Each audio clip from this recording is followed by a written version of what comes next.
Assalamualaikum warahmatullahi wabarakatuh.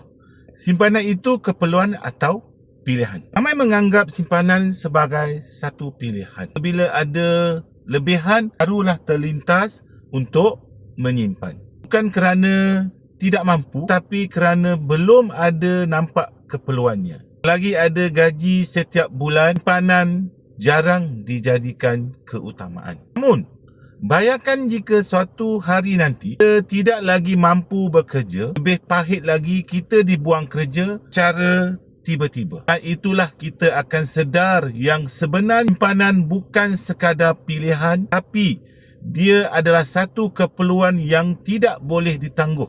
Menyimpan tidak perlu bermula dengan jumlah yang besar. Jika kita tidak boleh menyimpan dalam bentuk duit ataupun wang tunai, kita tukarkan cara menyimpan ke dalam bentuk emas. Nilainya akan kekal dan juga tidak mudah bocor. Setiap ringgit atau gram yang kita simpan hari ini adalah benteng perlindungan kita untuk masa hadapan. Jom saya bantu mulakan simpanan emas bersama Public Gold. Saya adalah dealer aktif Public Gold di bawah rangkaian G100, di bawah mentorship Tuan Muhammad Zulkifli Syafiee. Boleh hubungi saya dengan klik link di profil ataupun isi beg biru yang saya pinkan di video ini. Bimbingan saya adalah percuma.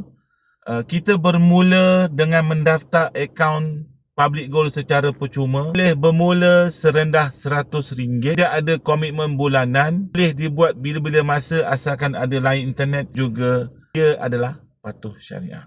Mula hari ini untuk simpanan kita ketika susah di masa akan datang.